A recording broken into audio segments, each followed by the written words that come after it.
तो देखो बच्चों, अपना जो यूनिट चल रहा है, और ये यूनिट क्या है, डी ब्लॉक एलिमेंट्स। ओके, आज हम इस यूनिट में अब जो टॉपिक डिस्कस करने वाले हैं, और ये हमारा टॉपिक क्या है, oxidation states of D block elements, या इन्हीं को हम बोलते हैं वेरिएबल वैलेंसीज। ओके, तो देखो बच्चों, ये टॉपिक बहुत इंपॉर्टेंट है। आप देखोगे बहुत सारे क्वेश्चंस अभी आपको इसी चैप्टर में मिलेंगे, जहाँ इनकी ऑक्सीडेशन स्टेट की स्टेबिलिटी को लेकर है, ऑक्सीडेशन स्टेट से बने हुए कंपाउंड के नेचर के बारे में है। तो इस टॉपिक को आपको बहुत अच्छे से समझना है, ठीक है। एक एक पॉइंट क्लियर कर दूंगा मैं, आप इसे अच्छी तरह से समझें, सुने। ओके, तो फिर स्टार्ट करते हैं, ठीक है। तो देखो बच्चों, डी ब्लॉक के जो एलिमेंट्स हैं ना, वो वेरिएबल वैलेंसीज या एक से ज़्यादा ऑक्सीडेशन स्टेट शो करते हैं। मतलब आप देखोगे एक ही एलिमेंट कई वैलेंसीज शो करेगा। जैसे मान लो कॉपर है तो कॉपर 1+ भी मिलती है, कॉपर 2+ भी मिलती है ना। आयरन में चले जाओ तो 2+ भी होती है आयरन की, 3+ भी होती है ना। अगर आप Mn में देख लो तो +2, +3, +4, +5 से लेके +7 तक के कंपाउंड्स मिलते हैं। तो इस तरह से डी ब्लॉक एलिमेंट्स एक से ज़्यादा वैलेंसी शो करते हैं। और इसका मेन रीज़न है बच्चों कि जो n-1d ऑर्बिटल है और ns ऑर्बिटल है ना, इनके एनर्जी में ज़्यादा डिफरेंस नहीं है। ऐसे में क्या होता है कि जो इनके ns इलेक्ट्रॉन हैं, उनके साथ साथ इनके n-1d इलेक्ट्रॉन्स भी क्या होते हैं, केमिकल बॉन्डिंग में यूज होते हैं।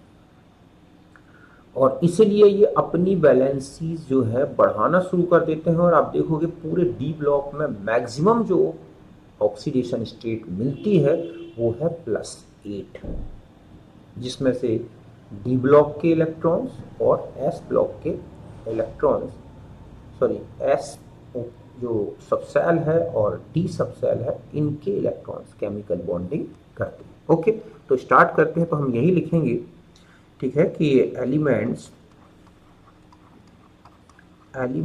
Of D block show variable valencies, means they show more than one oxidation state. बात समझ गए ना, कि डी ब्लॉक के एलिमेंट्स में वेरिएबल वैलेंसीज पाई जाती हैं, मींस ये एक से ज़्यादा ऑक्सीडेशन स्टेट शो करते हैं। और इसका रीज़न है कि it is due to participating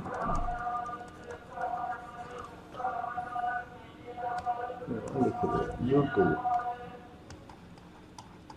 participating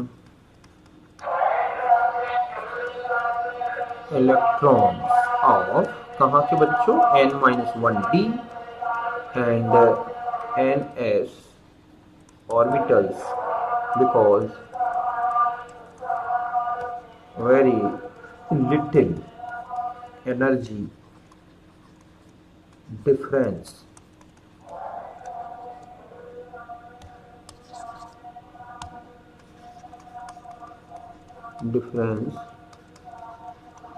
present between these orbitals। समझ गए बच्चों कि डी ब्लॉक के एलिमेंट्स में जो वेरिएबल वैलेंसीज मिलती हैं, means more than one oxidation states जो मिलती हैं, उसका रीज़न है कि इनमें जो इलेक्ट्रॉन n-1d में हैं और जो ns ऑर्बिटल्स में हैं, वो केमिकल बॉन्डिंग में पार्टिसिपेट करते हैं, है ना। और ऐसा क्यों हो जाता है, क्योंकि जो ये ऑर्बिटल्स हैं, मींस n-1d और ns ऑर्बिटल्स हैं, इनकी एनर्जी में ज़्यादा डिफरेंस नहीं है ना। अब देखो हम इस तरह से ले लें, जैसे यहां पर हम ले लें एलिमेंट, है ना, यहां पर हम ले लें उसकी क्या, ऑक्सीडेशन स्टेट्स। जैसे आप देखोगे स्कैंडियम, है ना, 3D14S2, तो जो ऑक्सीडेशन स्टेट मिलती है ओनली +3 मिलती है बच्चों इसमें। अभी हम इन पॉइंट्स को, फिर 3D24S2, तो आप देखोगे +2 +3 और +4 मिलती है। जैसे टाइटेनियम ट्राइक्लोराइड, टाइटेनियम ऑक्साइड, है ना। वेनेडियम में जाओगे आप तो 3D3 और 4S2, तो यहाँ +2 +3 +4 +5। तो अगर आप यहाँ पर, अभी हम जो स्टेबल हैं उनको हम अलग से डिस्कस करेंगे। ठीक इसी तरह से क्रोमियम में चले जाएं तो 3D5 4S1, तो +2 +3 +4 +5 +6 तक मिलती है ना। Mn में चले जाओ तो 3D5 4S2 में होता है, तो +2 +3 +4 +5 +6 और +7 तक चलती है। फिर आयरन में चले जाए तो मिल जाता है 3D6 4S2, तो +2 भी मिलती है, +3 +4 भी होती है आयरन में, है ना। फिर इसके बाद हम कोबाल्ट में चले जाएं तो 3D7 4S2, तो +2 भी मिलती है, +3 +4 भी जाती है ना। Ni में चले जाएं तो 3D8 4S2, तो +2 और +4 मैन मिलती है। कॉपर में चले जाएं तो 3D10 4S1, तो +1 और +2, और जिंक में चले जाओगे 3D10 4S2, तो ओनली +2। इस तरह से अब मैं इनमें जो स्टेबल ऑक्सीडेशन स्टेट है उनमें रेड सर्कल बना दूं। जैसे स्कैंडियम में +3 केवल यही मिलती है, सबसे स्टेबल है। ऐसे इसमें मिलेगी आपको +4, है ना। टाइटेनियम में चले जाएं तो टाइटेनियम में अगर आप देखें कि 2 इलेक्ट्रॉन निकल जाए तो +2 भी मिलती है, और ठीक है, टाइटेनियम में ये हो गई +4, ये तो उसके कारण है, और +2 भी मिलती है टाइटेनियम में। ऐसे वेनेडियम में चले जाओ तो +2 भी है और +5 भी स्टेबल है। अब इसका रीजन मैं अलग से आपको बता दूंगा। क्रोमियम में चले जाएं तो आप देखोगे +6 के भी कंपाउंड मिलते हैं, और अगर क्रोमियम 3 इलेक्ट्रॉन निकाल देता है ना, 3+, तो आप देखोगे उसमें ये भी मिलती है। अब वो क्यों मिलती है अभी बताऊंगा मैं आपको, है ना। इसमें ये स्टेबल है, +2 स्टेबल है और +4 स्टेबल है। Fe में सबसे स्टेबल +3 है, कोबाल्ट में +3 भी है, +2 भी है ना। निकेल में +2 है और कॉपर में +2 है। ऐसे जिंक में चले जाएं तो एक ही स्टेबल स्टेट है, वो है प्लस।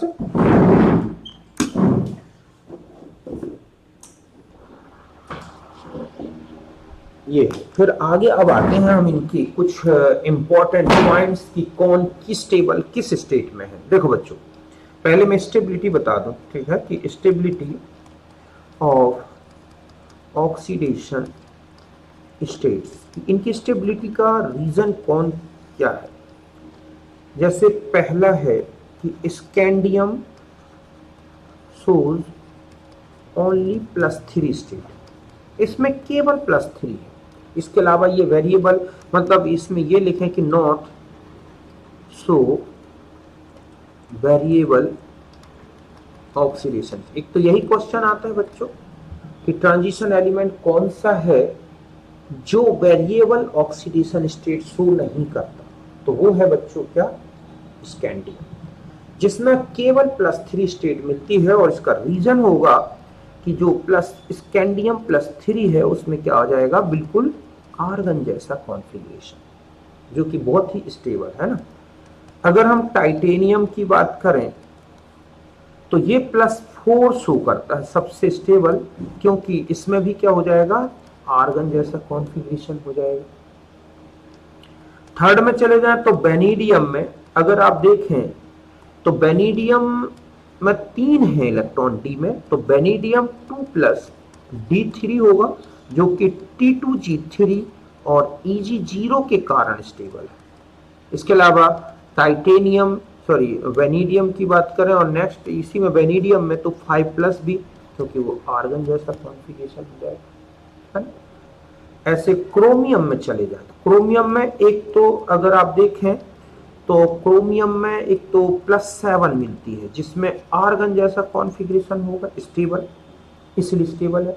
अब क्रोमियम से 3 इलेक्ट्रॉन निकाल रहे हैं, क्रोमियम 3+, तो आप देखोगे T2G3 और Eg 0 हो जाएगी, तो ये भी स्टेबल स्टेट है ना। तो क्रोमियम 3+ और ठीक है 3+ और सॉरी 6+ आएगा, यहाँ गलत हो गया, क्रोमियम 6+ चले जाए तो इस तरह से आर्गन जैसा है, क्रोमियम 3+ में T2G कॉन्फ़िगरेशन। ठीक इसी तरह से Mn में देखो आप, तो Mn में एक तो Mn2+ है बच्चों जो कि D5 के कारण है ना। Mn4+ मिलती है क्योंकि T2G के कारण स्टेबल है इस तरह से, और एक Mn7+ भी है जो कि KMnO4 में है जिसमें कॉन्फ़िगरेशन बिल्कुल आर्गन जैसा होगा। तो अगर d ऑर्बिटल T2G में 3 हो या फिर टोटल 5 हो या फिर 10 हो या बिल्कुल 0 हो, तो ध्यान रखें इस स्टेट में वो मेटल आयन स्टेबल होगा। बात क्लियर है। इसी तरह से आयरन में चले जाएं तो Fe2+ ये स्ट्रॉन्ग, ठीक है, लिगैंड के साथ स्टेबल है, ठीक है, विद स्ट्रॉन्ग लिगैंड, क्योंकि उस समय ये T2G6 हो जाता है। और Fe3+, ठीक है, अगर आप देखें तो ये इसके कारण स्टेबल है D5 कॉन्फ़िगरेशन के कारण, इस तरह से ये Fe2+ तो स्ट्रॉन्ग लिगैंड के साथ स्टेबल हो जाएगी, 3+ D5 के कारण स्टेबल है ना। कोबाल्ट में चले जाएं तो कोबाल्ट 2+ ये है स्टेबल विद, ठीक है, वीक लिगैंड। आप देखोगे वाटर के साथ स्टेबल है, मतलब COH2O होल 6 2+, और CO3+ ये D6, तो T2G6 तो स्ट्रॉन्ग लिगैंड के साथ, इस तरह से कोबाल्ट की 3+ D6 हो जाएगा जिसके कारण वो स्ट्रॉन्ग लिगैंड के साथ ज्यादा CFSE रखेगा क्योंकि सारे इलेक्ट्रॉन T2G में पहुंच जाएंगे। 2+ वीक लिगैंड के साथ स्टेबल हो जाता है ना। Ni+2, ठीक है, stable due to large hydration energy, ये क्योंकि एटम कैटाइन छोटा है और हाइड्रेशन बहुत ज्यादा है। ऐसे ही Cu2+ more stable than Cu1+ due to large, ठीक है, हाइड्रेशन एनर्जी। तो इनका अगर रीजन पूछे कि कॉपर 2+ क्यों ज्यादा स्टेबल 1+ है जबकि कॉपर 1+ में तो D10 कॉन्फ़िगरेशन था, तो कॉपर 1+ की हाइड्रेशन एनर्जी इतनी कम है कि वो कंपनसेट नहीं हो पाती आयोनाइजेशन एनर्जी में।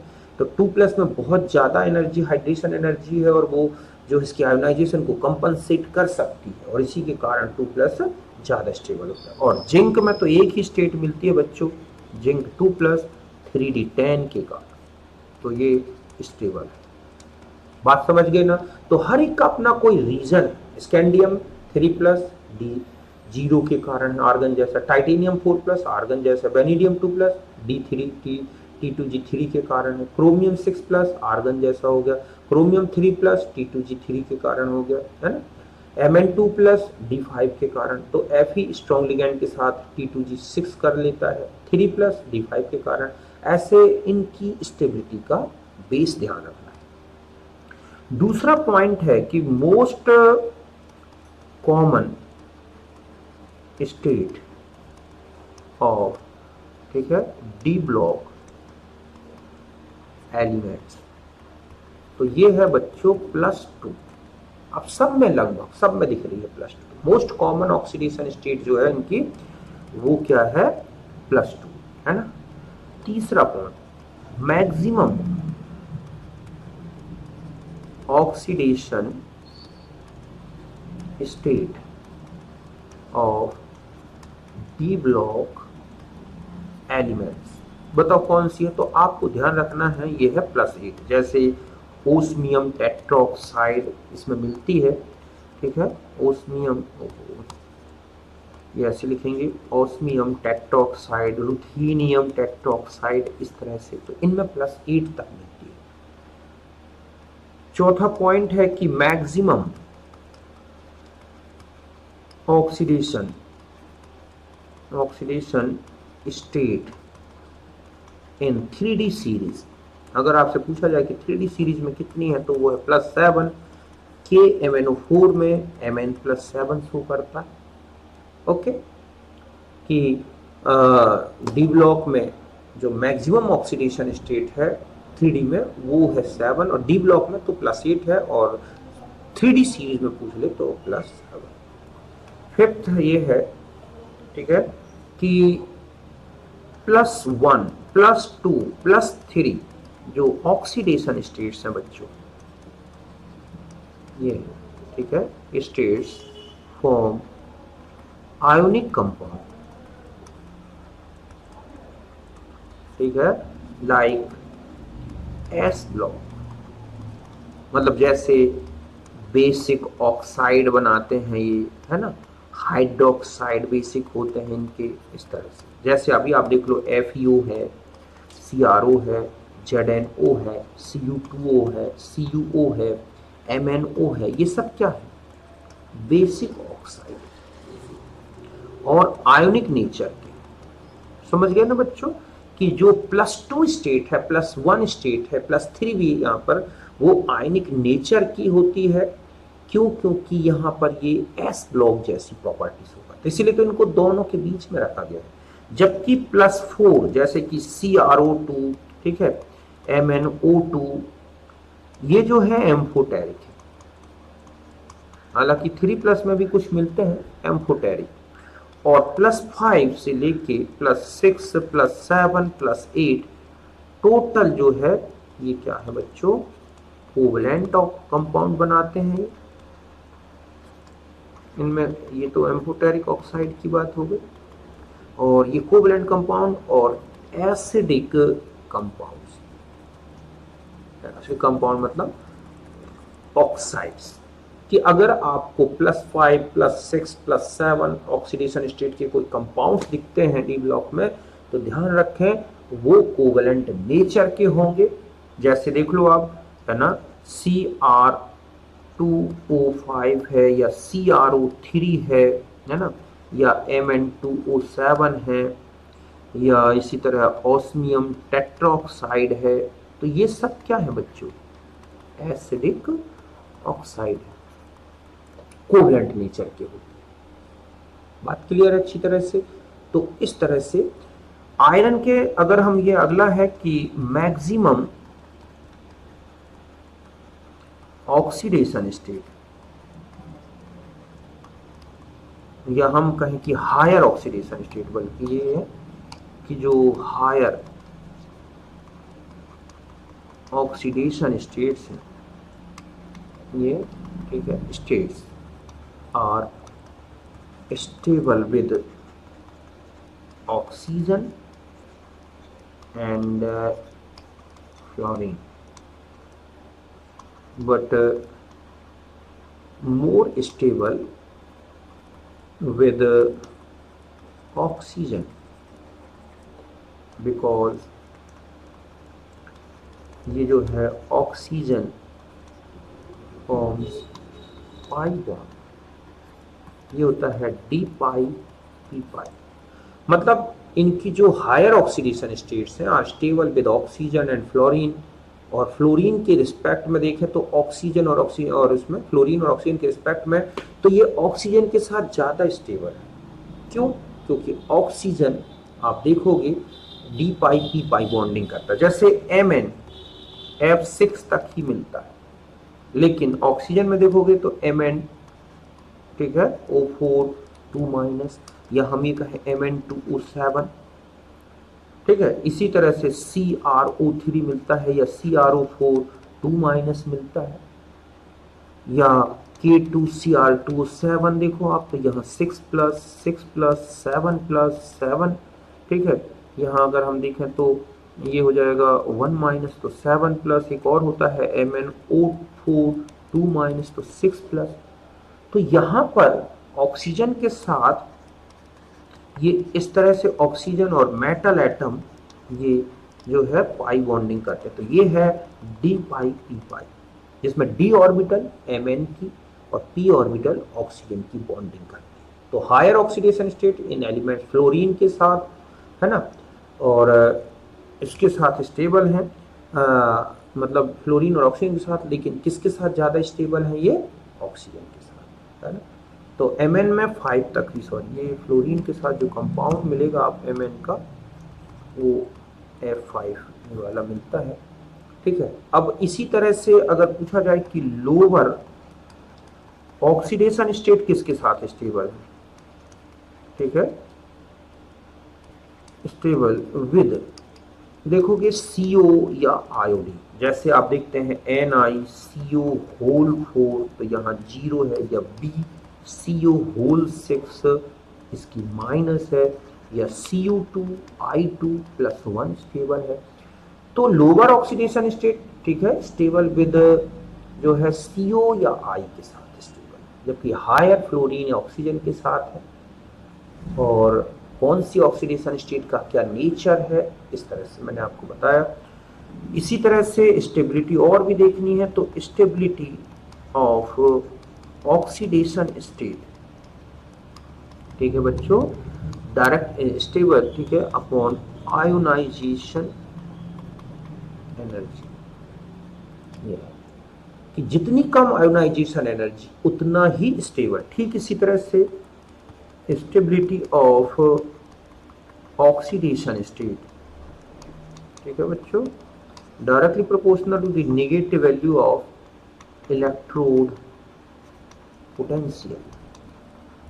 जितना ज्यादा नेगेटिव पोटेंशियल होगा, मींस जितना पॉजिटिव ऑक्सीडेशन पोटेंशियल, या हम ये कह सकते हैं प्लस O ऑक्सीडेशन पोटेंशियल, कि जितना ऑक्सीडेशन पोटेंशियल पॉजिटिव होगा, स्टेबल उतनी ही स्टेट होगी। जैसे मैंने आपको एक क्वेश्चन बताया था कि यहाँ पर Mn2+3+ अपॉन Mn2+ है, और ये है 1.57 वोल्ट, इनमें से कौन स्टेबल होगी। तो देखो Mn3+ प्लस इलेक्ट्रॉन मिलके Mn2+ बन रहा है, तो E0 जो है 1.7 वोल्ट है, तो डेल्टा G तो निगेटिव आएगा ना। इसका मतलब है कि जो Mn2+ है वो ज़्यादा स्टेबल होगा Mn3+। Mn2+ से 3+ से 2+ बदलना अपने आप हो जाएगा, समझ गए ना। तो इसी तरह से अगर मान लो ऐसा लिखा है जैसे Cr3+ अपॉन Cr2+, और ये लिखा है 0.81 वोल्ट, तो हम ध्यान रखें 3+ मोर स्टेबल देन Cr2+। अगर नेगेटिव में है तो हायर ऑक्सीडेशन स्टेट स्टेबल होगी, पॉजिटिव में है तो लोअर, क्योंकि हायर से पॉजिटिव में बदलने का 1.57 है, और यहाँ हायर से लोअर में, मतलब हायर से लोअर में बदलने का पॉजिटिव है। इसका मतलब है हायर स्टेट अपने आप लोअर में चेंज हो जाएगी, ठीक है, क्योंकि यहाँ जब ये पॉजिटिव है सेल पोटेंशियल, तो डेल्टा G नेगेटिव होगा, और यहाँ से हायर से लोअर में बदलना नेगेटिव है, तो डेल्टा G यहाँ पर क्या आएगा बच्चों, पॉजिटिव। इसका मतलब है कि हायर से लोअर में बदलना अपने आप नहीं चलेगा, बल्कि लोअर से हायर की तरफ चलना अपने आप हो जाएगा।